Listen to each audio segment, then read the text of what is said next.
Oi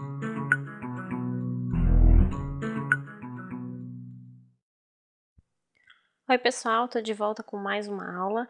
Nessa aula nós vamos entender um pouquinho de como funciona essa interface do Modelur e o que a gente encontra de informações dentro dessa tabela. O Modelur ele é dividido em 3 seções que podem ser acessadas clicando nas abas correspondentes. A primeira aba que nós temos aqui é a aba Input Data. Nessa aba nós encontramos os dados de entrada do projeto. Na aba Building, nós encontramos os dados da construção e na aba Survey, nós encontramos os dados de vistoria do nosso projeto. Cada uma dessas abas ela é dividida em janelas e cada janela contém um determinado tipo de parâmetro. Então, nessas janelas, nós também podemos minimizar essas janelas, se a gente quiser, tá? E podemos maximizar as janelas também, se a gente sentir necessidade, tá? Então, agora eu vou explicar um pouquinho do que é cada uma dessas abas aqui. Começando por essa primeira aba, nessa primeira aba a gente encontra os parâmetros relacionados a todo o espaço urbano que a gente vai trabalhar. Isso inclui os parâmetros dos lotes, os parâmetros padrão da construção e os parâmetros normativos. Então, a gente encontra aqui os padrões dos lotes, os padrões da construção e os padrões normativos, que são aqueles que a gente encontra na legislação local. Cada cidade tem uma legislação e cada uma vai ter um determinado padrão de parâmetros de construção que a gente deve colocar esses dados nessas abas. Agora passando para a aba Building, nessa aba a gente encontra 3 botões diferentes, o botão Create, Copy e Restore.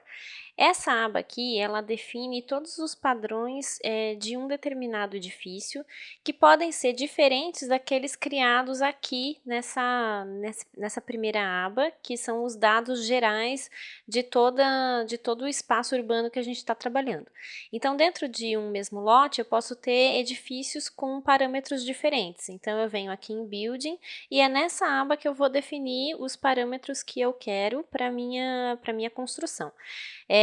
Depois, mais adiante, a gente vai ver que a gente pode criar um edifício novo utilizando esse botão, ou copiar um edifício que a gente já tenha criado, ou ainda restaurar um padrão antigo que fique igual a um edifício que a gente tenha copiado. Para continuar, a gente tem aqui a aba Survey.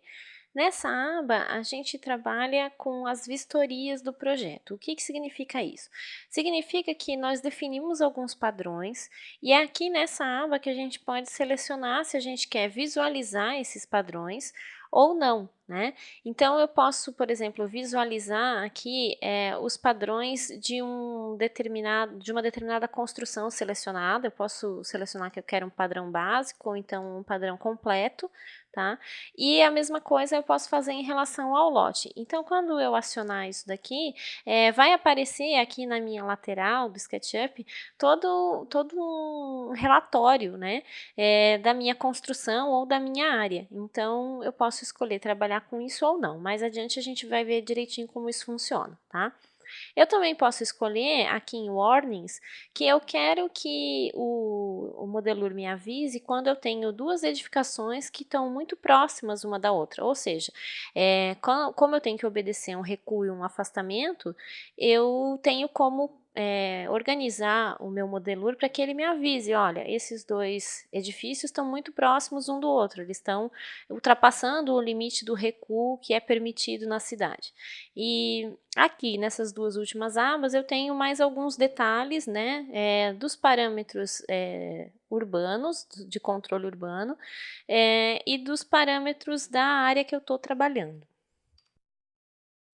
Nessa aula nós vimos a interface do Modelur e vimos que cada aba dessas aqui tem uma quantidade grande de informações que são parâmetros para o nosso projeto de urbanismo.